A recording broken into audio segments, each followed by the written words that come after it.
He had watched his gorgeous wife work her way across the ballroom for the last 30 minutes, so that with impeccable timing, she was as far from him as possible when the ball dropped at midnight.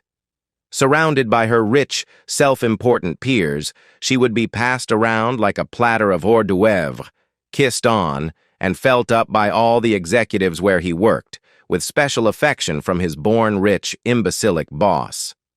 He knew this because his company's New Year's Eve party had played out just like this for the past 2 years. The first year, he let it go, attributing it to too much champagne. Last year, however, the clarion call sounded loud, and he began making provisions. Feeling a tug at his coat, he turned to face Deirdre, Josephine's best friend and co-conspirator. "Happy New Year, Mike," she exclaimed, reaching up to pull his head down for his annual pity kiss. He barely brushed her lips before pulling away and looking down into her brown eyes. Deirdre was another society doyen, a trust fund baby like his wife, from an even richer family than Joe's. He expected to see the little smirk she usually gave him, clarifying that she knew things he didn't because she was from the landed gentry, like his wife and boss. Instead, he saw 2 new emotions, pity and concern. "Mike, don't take this so seriously. She's just exchanging kisses in the grand New Year's tradition. She'll be back in a little while, none the worse for wear, and she will show you again how much she loves you." He looked at her skeptically. Deirdre tried to reassure him. "She really does love you, you know. She's just very outgoing, vivacious, and impetuous, while you are intellectual and taciturn. Sometimes she needs a chance to be with others more like herself, but time with them only increases her appreciation for you." "Okay, Deirdre. So that's why she spent all her time at her company's Christmas party under the mistletoe with her co-workers? We go to her Christmas party and she spends the night dancing with and kissing the top executives at her firm, and here tonight at my firm's New Year's ball, she spends all night dancing with and now making out with the executives from my firm. So by making out with everyone at the party except me, she is gaining new appreciation for me? Interesting concept?" She answered. "Tell me, is it another New Year's grand tradition to kiss George the imbecile a dozen times? Or is that just her way of showing her love for me since, she knows how much I hate the little jerk?" I'll give Deirdre this. She had enough compunction to be embarrassed. She could not hold my gaze, so she looked away and tried again. "Mike, I see how upset you are, but you need to understand." "Really, Deirdre? I think I do understand. For the first time in our 5-year marriage, I think I really do understand." I turned my back on her, returned to our table, retrieved and opened the briefcase I had placed under the table, and extracted a rather large, brightly wrapped package. With my back still to her, I pulled the ring off my finger and tied it in the middle of the bow she had to remove to open the package. Turning back to Deirdre, I held the package out. "I'm going to leave now. Please give this to your friend when, or if, she tears herself out of the grasp of the men surrounding her. Tell her I said Happy New Year, and I hope she gets everything she deserves in 2025. I turned to go, but Deirdre pulled at my arm. "Don't leave, Mike. I'll go get her. She's just had a little too much champagne again. You need to take her home." "No, Deirdre, I don't. She has a room here at the hotel. She's been here all day, entertaining men, while I worked. Of course, you know all that, because you've been here with her. She has her own car, her clothes, everything she needs. I'm certain that at least one of the gentlemen she's busy kissing will be more than happy to keep her happy. Or maybe they all will. Don't give me that look. You told me all the same lies last year. I gave her this year to decide. She has. And so have I. Goodbye, Deirdre. I can't say it won't be a relief to never see you again." As I made my way out of the ballroom, I nodded at Helen, the HR director with whom I spent the early part of the afternoon, while my boss and his cronies helped set things up at the hotel. In reality, he was in the palatial suite he had reserved with the company credit card, with my wife. Actually, I should have said they were in the palatial suite with my wife. And I have the photographs and video to prove it. Helen does too, and the chairman of the board will within minutes. After I exited the ballroom, Helen and her husband made their way to the crowd of men around Josephine. Deirdre was fighting her way through the horde of men, many of whom were insistent on kissing her in the grand tradition. A few tried to accost Helen, but they seemed to find the scowl of her husband, a former All-Pro lineman, to be discouraging. She made it through the crowd to CEO George Burke and his paramour just before Deirdre did. She stopped her husband about 6 feet away and watched. Deirdre's distraught look and shrill calling of her name caught Joe's attention and broke George's embrace. She frowned at her friend's frantic look. Helen smiled. Deirdre held out the gaudily wrapped present and said something to Joe, who took the package, leaned closer, and seemingly asked Deirdre to repeat herself. "Mike left this for you. He's gone, Joe. He watched you flirting and teasing all night, and when you started kissing all these men, he gave me this package and left." Joe smiled. "Oh, you know, Mike. He throws these little snit fits when I neglect him for a few minutes. I'll go home, beg his forgiveness, and all will be well. He loves me. See, even when he's mad, he leaves my gift. Let's see what it is." "Joe, I don't think it's a gift," Deirdre began, but Joe was busily untying the ribbon to open the package. When the ring hit the ground, he paused, frowned, and said, "What is that?" George bent over, picked it up, held it out to her, and smirked. "Isn't this your husband's wedding ring?" She stopped tearing at the paper, looked puzzled, and took the ring. She looked at Deirdre, who said, "I tried to tell you." Joe began tearing the wrapping off the gift and found a white gift box inside. Reassured, she smiled, shook the box, said, "It's heavy," and began cutting the scotch tape on each side with her fingernail. When the tape on the third side broke, the contents of the box fell out and scattered across the floor. She squatted in her knee-length gown so she could pick up the glossy sheets that had fallen. Others were squatting to pick up the ones that had sailed over near them. Suddenly, everyone froze. Joe's eyes grew wide, and she screamed, "No!" Her cry drew the attention of others in the area, and more people moved into their circle. Deirdre's eyes were also wide in disbelief. She glanced up and saw the look of horror on George's face.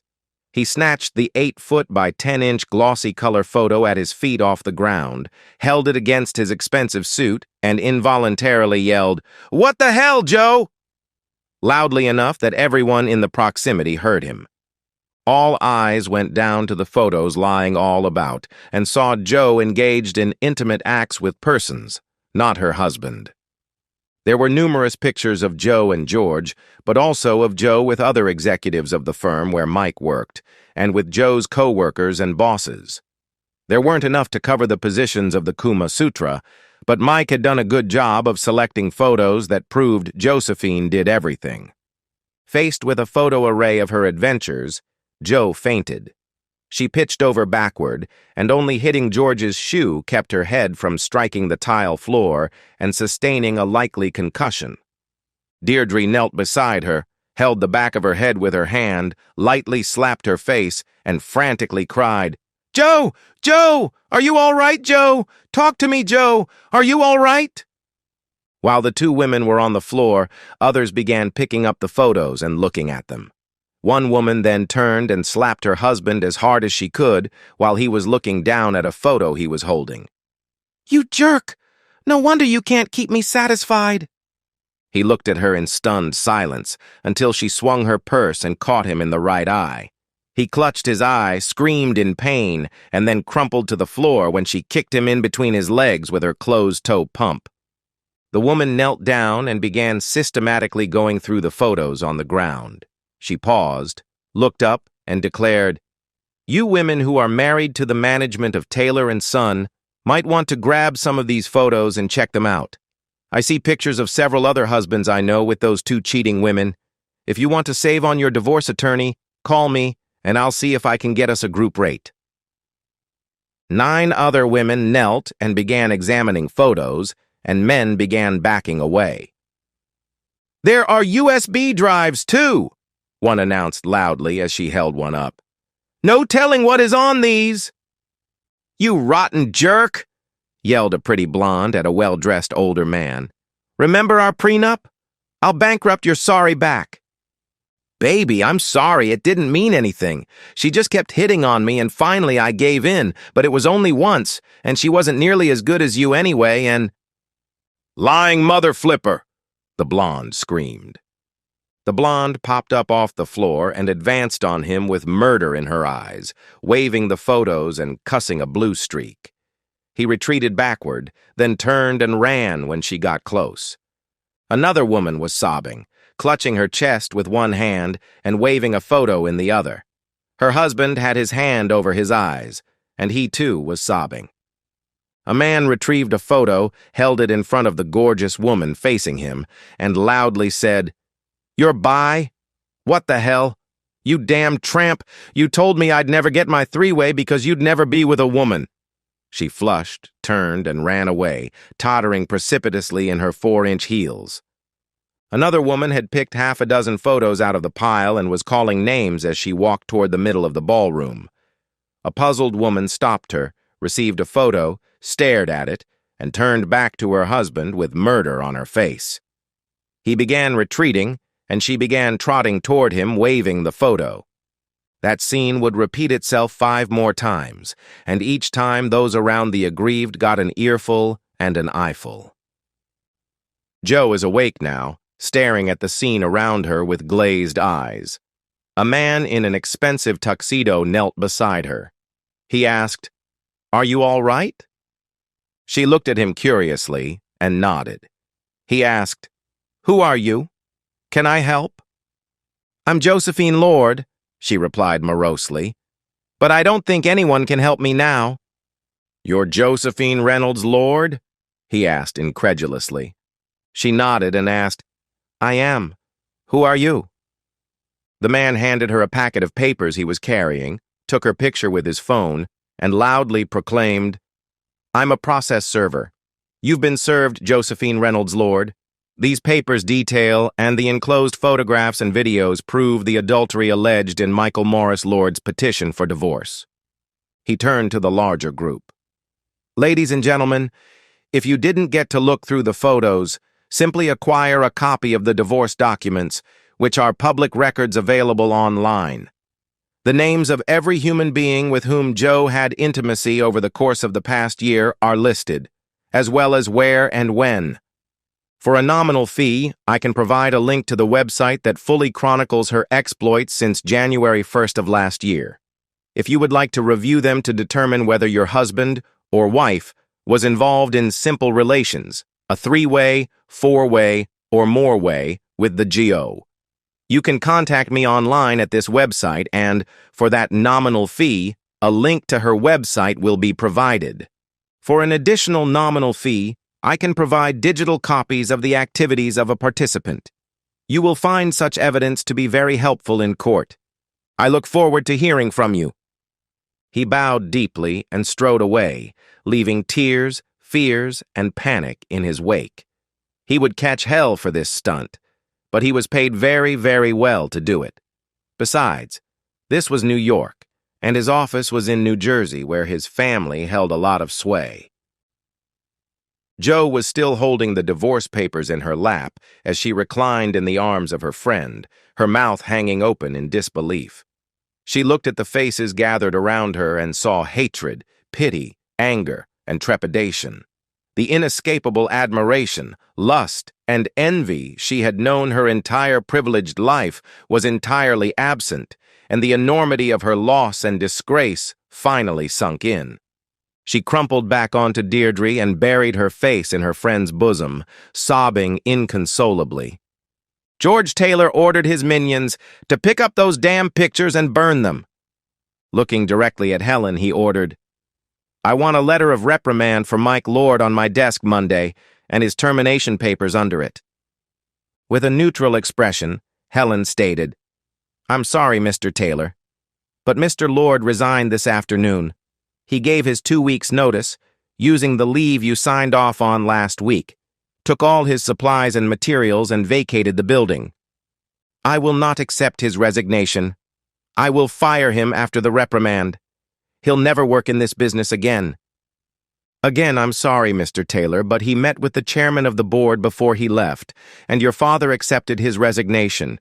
Mr. Lord already has another job with one of the firms with which he was consulting. With your written permission, sir. Taylor's face was so red, those listening and watching feared he would have a stroke while he muttered loud curses at his father and Mike Lord. Helen and her husband watched his consternation with glee, squeezing each other's hands in delight, while maintaining neutral expressions, of course. Mike Lord was cruising out of NYC in the new 4WD Chevrolet High Country Suburban, powered by the optional 6.2-liter turbo diesel engine. He had special ordered the SUV in the fall, as soon as the new models came out, and had it delivered to him earlier in the afternoon. OnStar said it would take 24 hours and 32 minutes of driving time to reach his new home in Austin, Texas, via the route he had chosen. He knew it would actually take the better part of a week because the country boy from Idaho was going to soak up the culture of the rural states he would traverse. After he reached Virginia, he intended to abandon the interstates, travel the country roads John Denver sang of, and visit the small towns in Carolina that Mary Chapin Carpenter sang about. He would sample homegrown jellies and jams sold in roadside stands and small local businesses, and eat where the locals ate, far from the interstates and the hurried, harried people and lifestyle he had grown to hate. Their checking and savings accounts had been divided, but only after he bought his SUV. Since she outspent him 10-to-1 every month of their marriage, an $88,000 vehicle did little to even the score, but he took delight in using some of her money to buy it. Under the terms he offered, he would keep his investments and retirement funds and she would keep her own. He was leaving her the penthouse apartment and would not go after her trust fund if she accepted his generous terms and signed the divorce papers within 10 days. The radio was on Sirius XM's best traditional country station, the Roadhouse. Joe loathed country music as much as she hated the oldies, therefore his next station would be classic vinyl. He was his own man now, not the clueless husband she had made him for at least 2 years. He had taken control of his life when the ball fell on NYE last year, and spent the entire year getting his stuff together. Taylor and Son would possibly survive his departure, but he strongly doubted it. Laboring under George's inept leadership and deprived of the numerous design improvements and patents Mike had brought to the company over the past 5 years, he expected it to crash within a year or two. He smiled at the thought, knowing that his work had been responsible for more than half the new sales and profits in the previous year, and that he had better designs and design improvements ready to launch as soon as his new company could gear up. Oh, his old boss, the current chairman, and George's daddy, Randolph Taylor, would likely sell the business off before it crashed, but George would be exposed to the world as the inept charlatan he was before that happened. Contemplation of that occurrence made him smile. Tonight he had exposed George and his own cheating wife as immoral and unscrupulous derelicts of society. Over the next year, he would expose George's ineptitude as a businessman when his new company squashed his old like the bug that just got smashed on his windshield. Contemplation of which made him smile. He wished he could be a bug on the wall when Josephine's parents learned about his stunt at the ball. Helen had already called to tell him how wonderfully it had turned out. Having her spill the photos all over the ballroom was beyond his fondest dreams, although he had rigged the box to collapse when the tape was cut on any 3 sides. Her parents looked down on him from the start and were dismayed when their precious, perfect daughter chose to marry him. After all, he didn't even have an Ivy League education. That an engineering degree from the Colorado School of Mines and a master's from the University of Michigan made him highly desirable in his field meant nothing. Better a liberal arts degree from Brown than such a common pedigree. He smiled in contemplation of the destruction he had wrought and of that he would produce in the future. Deirdre and her husband Albert took Josephine home. As soon as they walked in and she looked around, Joe started sobbing again. She had been rehearsing her presentation to Mike on the way home. She would explain that her affairs meant nothing to her, nor did they damage their marriage. They were simply recreation, or efforts to influence decisions that affected her and Mike to make their lives better. The recreational intimacy only helped them too, she would explain. It got her libido back under control when it was running wild, and she learned things she used to please her husband, to spice up their love life. It sounded ridiculous even to herself, and she knew Mike would buy none of it. Truth be told, he was a true stick in the mud when it came to his marriage vows. Even teasing about swapping or spicing up their marriage by role-playing with others angered him. Why then would she think he would buy this crock of crap she was planning to sell him? She knew in her heart that her marriage was toast, but walking into their apartment and finding all his things gone certainly brought the turkeys home to roost. She sunk to the floor, weeping bitter tears and cursing her own arrogance. She had no ready explanation for her actions because she never believed she would get caught, and if she did, her sweet, naive husband could be persuaded to forgive her. For 3 years she was successful, and then tonight he burned her house to the ground, and her reputation with it. The week passed quickly for Mike. He had cloned his new phone before removing the SIM card and tossing the old one in the snow of the city, so he could initiate contact, but no one could interrupt his journey through the Old South to his new home in Texas. The emails he had set up had been going out all week. Spouse after spouse had received a personalized email with an attachment, and marriage after marriage had gone up in flames. Contemplation of that result made Mike smile. The one to Deirdre's husband was sent yesterday. Contemplating Al's response made Mike smile broadly. Jo was responsible for her own actions, but Deirdre's recounting of the pleasure derived from her personal experiences as a cheating woman and encouragement of her friend to spread the joy by spreading her legs had actually been influential in Jo's decision. It was day 4, and back in NYC, Deirdre and Jo were sitting on the couch in their apartment. It was now their apartment because Al had thrown Deirdre out after he got his email and watched the video. It contained 5 segments of bad activity and an enlightening conversation with Jo in which they chronicled their conquests and pleasures, and listed their lovers by name, while intermittently laughing about their clueless husbands. Albert had forwarded copies of that conversation to each of the wives of the men the women named if he knew them, and he knew most. The immolation spread, and Albert smiled as he contemplated the flames. George had fared no better. His father summarily fired him and disinherited him too. In fact, he fired all of the upper management that had been responsible for the black eye the firm got due to their actions and was acting as CEO while his new vice president for talent acquisition development, Helen, recruited top executives from around the globe. Mike passed the exit to MLK and prepared to turn on Cesar Chavez. He could see Lady Bird Lake on his left as he drove past the Austin Convention Center, crossed Congress Avenue, and drove to the exclusive high-rise condo his new company was providing at 70 Rainey. The rent on the condo was paid for 6 months, giving him time to find the home with trees and lawn he so badly wanted. Once settled, he would buy a dog and begin looking for a new mate, one that would be trustworthy and who would love making a home for him and their kids. His new partners already had a barbecue planned at which they would introduce him as recently divorced, and promised there would be plenty of eligible women there. Meanwhile, back in NYC, the conflagration grew as outed spouses threw others under the bus, and wronged spouses shared what they knew about other wronged spouses. Helen kept Mike well informed. He contemplated the ever-growing flames of the great New York City fire he had lit, and smiled. The more he heard, the more he was glad that he was gone to Texas. And so, we've reached the end of today's story. Was it what you expected, or did it take a twist you didn't see coming?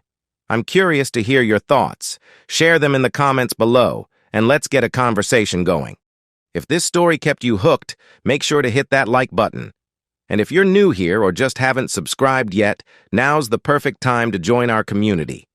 I bring you fresh, captivating stories every day, So click that subscribe button and turn on notifications so you never miss out. Thanks for watching, and I'll see you in the next one.